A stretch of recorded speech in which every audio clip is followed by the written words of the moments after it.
नमस्कार दोस्तों, हमारी आज की कहानी है यह क्या पीसीएस पीसीएस लगा कर रखा है। आखिर यह पीसीएस होता क्या है। सुजाता जी ने अपने कपड़ों की अलमारी खोलते हुए कहा, माँ क्या आप इतना भी नहीं जानती। पीसीएस मतलब होता है प्रिंसिपल सिविल सर्विसेज, यानी राज्य सिविल सेवा। अनामिका ने उनके पास जाते हुए कहा, हाँ हाँ होता होगा कुछ, मगर उससे हमें क्या। क्यों मेरे पीछे पड़ी हो। अभी इन बातों का बिल्कुल भी वक्त नहीं है मेरे पास। कल तुम्हें लड़के वाले देखने आ रहे हैं और मुझे बहुत सारी तैयारी करनी है। पर माँ मेरी बात तो सुनो। मैं कई दिनों से आपसे कुछ कहना चाह रही थी। वह मैंने आपको और पापा को बिना बताए इस पीसीएस परीक्षा की तैयारी भी कर ली थी और परीक्षा भी दे रही थी। अब 2-3 महीनों में मुख्य परीक्षा का परिणाम आ जाएगा। बस कुछ दिनों की तो बात है। तब तक क्या आप यह शादी वाला मैटर टाल नहीं सकती। अनामिका ने अपनी माँ का आंचल पकड़ते हुए कहा। क्या कहा। फिर से रिश्ते को टाल दो। अपने पापा के स्वभाव को भूल गई हो क्या। बड़ी मुश्किल से तुम्हारे इंजीनियरिंग के लिए मनाया था मैंने उन्हें, और तुम हो कि एक और नया बखेड़ा खड़े करने पर तुली हो। सुजाता जी ने एक सुंदर साड़ी को अलमारी से बाहर निकालते हुए कहा, फिर अपनी बेटी की ओर देख आगे कहा, वैसे बिना सोचे समझे क्या जरूरत थी तुम्हें यह कदम उठाने की। और क्या करोगी तुम। सिविल सेवा की परीक्षा देकर लड़के वालों को बस पढ़ी लिखी लड़की चाहिए, नौकरी करने वाली नहीं। माँ क्या आप एक बार शांति से बैठकर मेरी बात सुनोगी प्लीज। अपनी इकलौती और प्यारी बेटी को यूं गुहार लगाते देख सुजाता जी ने अपने हाथ का काम साइड में रखा और बिस्तर पर बैठते हुए कहा, अच्छी बात है, मैं तुम्हारी सारी बात अच्छे से सुनूंगी, लेकिन यह न समझना कि इस बार भी मैं पापा के पास तुम्हारे लिए सिफारिश लिए जाऊंगी, ठीक है ना। उनका स्वभाव तो तुम जानती हो, ऊपर से आजकल उनकी तबीयत भी ठीक नहीं रहती। मैं नहीं चाहती कि घर में फिर कोई क्लेश हो। ठीक है, मुझे मंजूर है। अब सुनिए, यह तो राज्य सिविल सेवा की परीक्षा होती है ना, यह कोई मामूली परीक्षा नहीं होती। माँ आप नहीं जानती मैंने इसके लिए कितनी मेहनत की है। राज्य सिविल सेवा की नौकरी को राज्य सरकार द्वारा दी जाने वाली सबसे प्रतिष्ठित प्रशासनिक नौकरी माना जाता है।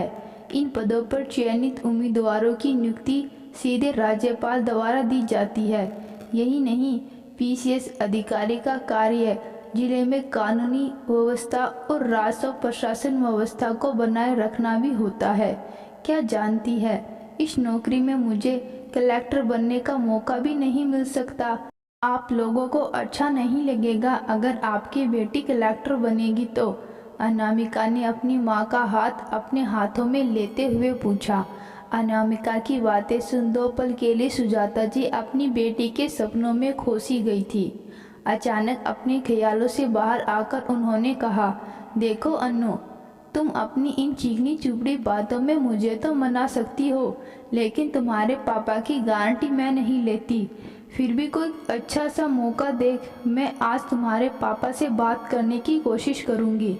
हाँ, लेकिन कल को तुम्हें लड़के वालों से मिलना ही होगा, उसमें कोई ना नुकुर नहीं चलेगी। ओह माँ, मेरी प्यारी माँ, thank you thank you thank you. आपको पता है आप दुनिया की बेस्ट माँ हो। अनामिका ने अपनी माँ को गले लगाते हुए कहा, अच्छा अच्छा, अब ज़्यादा मक्खन लगाने की जरूरत नहीं है, चलो हटो, मुझे बहुत काम है। इतना कहकर सुजाता जी फिर से काम में व्यस्त हो गई। इस वर्षीय अनामिका बचपन से ही एक प्रतिभाशाली छात्र थी। हमेशा से ही बड़े बड़े सपने देखने वाले वह घर में सभी की प्यारी थी, लेकिन उसके पापा कुछ सख्त मिजाज के थे। ऐसा नहीं था कि वह अपनी बेटी से प्यार नहीं करते थे, वह तो बस इतना ही चाहते थे कि थोड़ा बहुत पढ़ लिख कर शादी कर बेटी को अपना ससुराल वालों की सेवा करनी चाहिए। उनके सख्त स्वभाव के कारण ही कई बार अनामिका ने अपनी इच्छाओं को अपने मन में ही दबा कर रखा था। वह मैं तो हमेशा से ही कुछ अलग करना चाहती थी, लेकिन पापा के आगे उसकी एक न चलती। थक हार कर उसे हर बार अपनी माँ का सहारा लेना पड़ता था। सुजाता जी की तरह उसे भी अच्छे से याद था कि पुणे शहर में वुमेन इंजीनियरिंग कॉलेज में एडमिशन लेने के लिए उसे अपने पापा से कितनी मेहनतें करनी पड़ी थी। बहुत बहस के बाद यह तय हुआ था कि जैसे ही अनामिका का इंजीनियरिंग पूरा होगा वैसे ही कोई अपनी हैसियत के अनुसार लड़का ढूंढ उसकी शादी करवा दी जाएगी। उस समय अनामिका के पास हामी भरने के अलावा कोई और चारा नहीं था। वुमेन इंजीनियरिंग कॉलेज में एडमिशन तो हो गया था, लेकिन सिविल सर्विस में नौकरी के सपने उसे रातों को सोने नहीं देते थे। सोते जागते हर वक्त उसे एक ही ख्याल आता कि किसी तरह सिविल सर्विस की परीक्षाओं के लिए कोशिश जरूर करनी चाहिए। लाख बंदिशों के बावजूद उसने अपने सपनों को मरने नहीं दिया। आखिरकार एक दिन उसने निश्चय कर लिया, चाहे जो हो जाए वह इंजीनियरिंग के साथ साथ सिविल सेवा परीक्षा की भी तैयारी करेगी।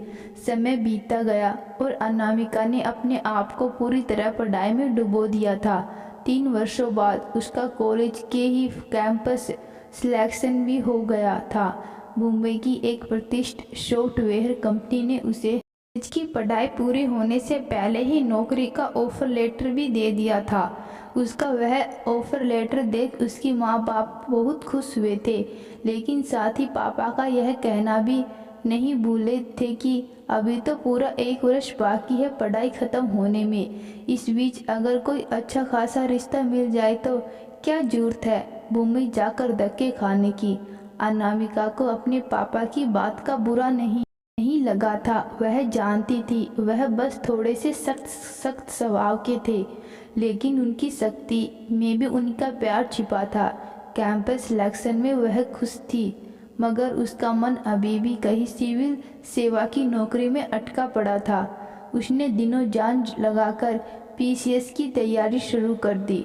वह जानती थी इस परीक्षा की अर्जियां वर्ष 2 वर्ष में आती थी, साथ ही परीक्षा पूरी होने में भी वर्षों लग जाएंगे। उसके लिए तो परीक्षा देना और प्रथम प्रयास में ही इसे पूरा करना जरूरी था। उसके लिए तो यह जैसे एक जंग थी। वह जानती थी कोई दूसरा मौका उसे नहीं मिलने वाला था। उसने खूब मेहनत की और किसी तरह परीक्षा में बैठ गई। अब बस उसे इंतजार था परीक्षा के परिणाम का। इस सब के बीच हुआ जो अनामिका नहीं चाहती थी। जैसे ही उसने इंजीनियरिंग पूरी की उसके लिए एक अच्छे घर से रिश्ता आ गया। अनामिका के पापा को घर परिवार के साथ साथ लड़का भी भा गया था। लड़के वालों ने अब अनामिका से मिलने की इच्छा जताई थी, इसलिए वह घर आना चाहते थे। बस यही वजह थी कि अनामिका अपनी माँ को मना रही थी कि किसी तरह कुछ महीनों तक इस शादी की बात को टाल दिया जाए। उसने अपनी गुहार लगा दी थी। अब सब कुछ सुजाता जी के हाथों में था कि कैसे वह इतनी बड़ी बात अपने पति से करे। उसी रात खाने के बाद सुजाता जी अपने पति अरविंद जी के साथ बाहर टहल रही थी, तो उन्होंने अनामिका की पीसीएस की परीक्षा के बारे में उनको बताया। पहले तो वह काफ़ी गुस्सा हुए। तुम्हारे लाड प्यार ने ही उसे बिगाड़ दिया है। तुम दोनों की जिद की वजह से ही मैंने उसे इंजीनियरिंग करने की इजाज़त दी थी, मगर अब उसकी हिम्मत देखो। सिविल सर्विसेज में नौकरी कोई आसान बात है क्या? वर्षों लग जाते हैं इनमें, लेकिन सफलता नहीं मिलती। और तुम समझती क्यों नहीं? बेटी जितनी जल्दी अपने घर की हो जाए उतना अच्छा। जमाना बिल्कुल अच्छा नहीं है। आपकी बात मैं समझती हूँ, लेकिन आप भी तो देखिए हमारी बेटी में हुनर है। उसकी प्रतिभा की हमें कदर करनी चाहिए, सुजाता जी ने कहा। मैंने कब कहा कि हमारी बेटी प्रतिभाशाली नहीं है? वह तो नाज है मेरा। मैं क्या उसका दुश्मन हूँ? मैं सब उसके भले के लिए ही कर रहा हूँ, अरविंद जी ने कहा। काफ़ी देर तक यूँ दोनों के बीच अपनी बेटी के भविष्य को लेकर बातें होती रही। हर संभव कोशिश के बाद भी अनामिका की माँ उसके पापा को समझा न सकी। अरविंद जी ने कहा, पीसीएस के परिणाम कब तक आएंगे पता नहीं। ऐसी परीक्षा कि कोई भरोसा नहीं होता। इतना अच्छा रिश्ता आया है, फिर ऐसा रिश्ता कहाँ मिलेगा। लड़का और घर परिवार दोनों ही बहुत अच्छे हैं। मान लो अगर अनामिका ने परीक्षा पास भी कर ली और उसका चयन साक्षात्कार लिए हो भी जाता है तो शादी के बाद भी इंटरव्यू दे देगी। इसमें क्या बड़ी बात लग गई है। मुझे तो वह लोग ऐसे नहीं लगते। उनकी खुद की भी तो एक बेटी है और फिर लड़का भी तो बहुत पढ़ा लिखा है। ऐसी परीक्षा में फिर साक्षात्कार में बहुत वक्त निकल जाता है। इतना समय नहीं है हमारे पास।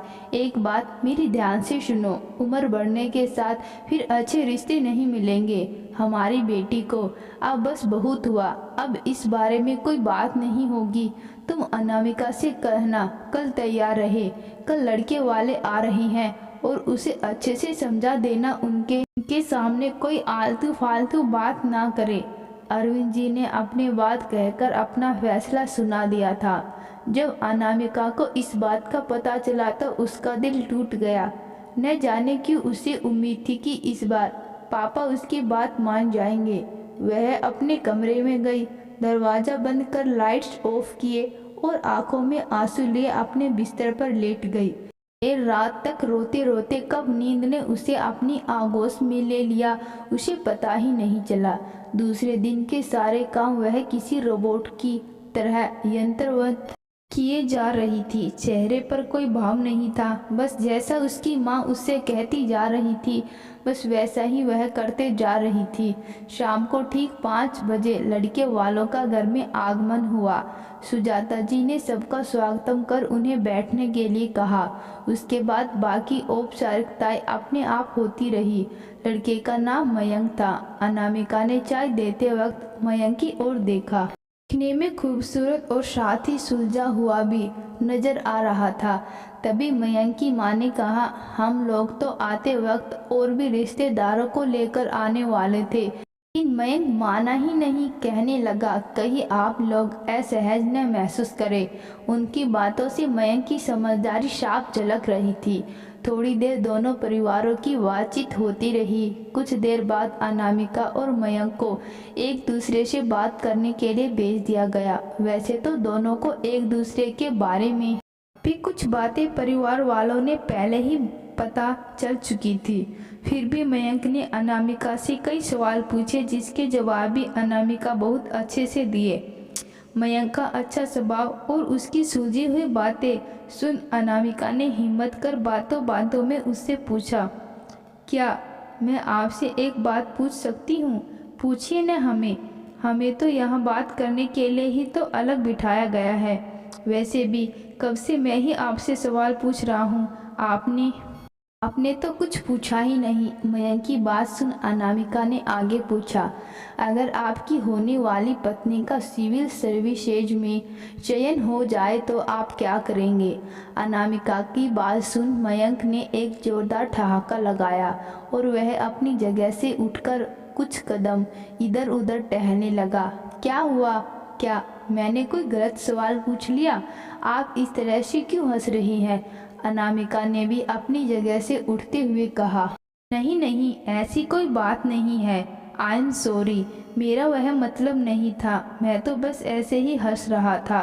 दरअसल मुझे यह सोचकर हंसी आ गई थी कि इतने उच्च पद पर आसीन कोई लड़की मुझ जैसे मामूली सॉफ्टवेयर इंजीनियरिंग से शादी क्यों करेगी।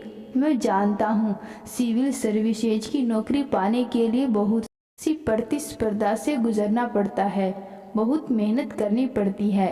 वैसे आपने सवाल पूछा है तो मैं बता दूं, अगर मेरी होने वाली पत्नी का सच में राज्य सेवा में चयन हो जाता है तो मुझे बहुत गर्व होगा उस पर। क्या सच कह रहे हैं आप? अनामिका ने मयंक की आंखों में झांककर पूछा। हाँ, सच में। और इतना ही नहीं, मैं यह भी जानता हूँ कि उसको अपनी नौकरी की वजह से किसी एक राज्य में जाकर रहना पड़ेगा। ऐसे में मुझे या तो अपनी नौकरी छोड़नी पड़ेगी या वर्क फ्रॉम होम करना पड़ेगा, लेकिन इसमें मुझे कोई आपत्ति नहीं है। सॉफ्टवेयर इंजीनियरिंग की नौकरी तो कहीं से भी हो सकती है, घर से भी, लेकिन यह सेवा तो किसी एक राज्य में रहकर ही हो पाएगी। ऐसे में अगर मैंने उसे अपना जीवन साथी चुना है तो मैं उसका साथ दूंगा, जरूरत पड़ी तो घर भी संभाल लूँगा। मयंक की बातें सुनने अनामिका के होठों पर मुस्कान आ गई। उसे मुस्कुराता देख मयंक ने पूछा, मगर आप यह सब कुछ क्यों पूछ रही हैं? आपने तो इंजीनियरिंग किया है और मैंने सुना है आपको तो कैंपस सिलेक्शन भी हो गया है। उसके बाद अनामिका ने मयंक को अपना वह हर सपना कह सुनाया जिसे वह बचपन से देखते आ रही थी। उसकी बातें सुन मयंक ने कहा, मैं नहीं जानता था मैं इतनी प्रतिभाशाली लड़की को देखने आया हूँ। अगर आपको मैंने जीवन साथी के रूप में पा लिया तो मुझे सच में बहुत गर्व होगा। अनामिका ने कुछ कहा नहीं, वह मुस्कुरा दी। उसकी वह खिलखिलाती ही हंसी सब कुछ बयान कर रही थी। बातचीत के अंत में मयंक ने अनामिका से कहा, अगर आपको पापा को यह बात पसंद नहीं है तो अच्छा होगा। फिलहाल जब तक परीक्षा का रिजल्ट न आए तब तक आप उनके इस बारे में कोई बात न करें, ना ही मैं करूं इस बारे में। 4 महीनों के भीतर ही दोनों के घर वालों ने उन दोनों की शादी करवा दी। चूँकि मयंक की नौकरी हैदराबाद में थी तो दोनों शादी के बाद वही सेटल हो गए। अनामिका को अपने सास ससुर के साथ रहने का ज़्यादा समय नहीं मिल पाया। उसके अपने माता पिता की तरह उसके सास ससुर भी पुणे शहर में रहते थे। उन लोगों के साथ तो बस फ़ोन पर ही बात हो जाती थी।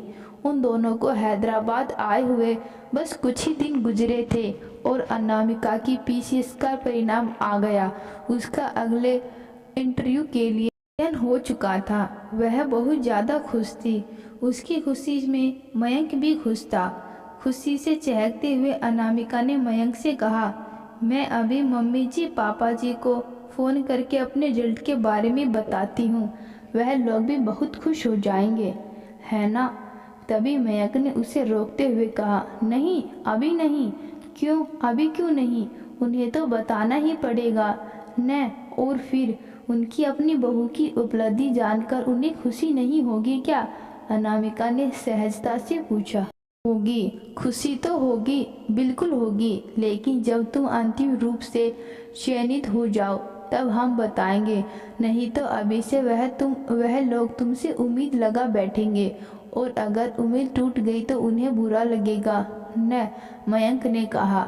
उस वक्त अनामिका अपनी खुशियों में इतनी मगन थी कि उसने इस बारे में ज़्यादा कुछ नहीं सोचा। उसे अपने पति की बात सही तो लग रही थी। असल में मयंक ने अपनी बातों से अनामिका को बहला तो दिया था, मगर एक बात उसे परेशान कर रही थी। वह खुद भी इतनी बड़ी बात को छुपाना नहीं चाहता था। तो दोस्तों, क्या मयंक अनामिका की सिविल सर्विस के बारे में अपने माँ बाप को बता पाएगा या नहीं? देखते हैं कहानी के अगले भाग में। तो दोस्तों, आज की कहानी आपको कैसी लगी कमेंट बॉक्स में ज़रूर बताना। कहानी अच्छी लगी कहानी को लाइक शेयर और चैनल को सब्सक्राइब जरूर करना। धन्यवाद।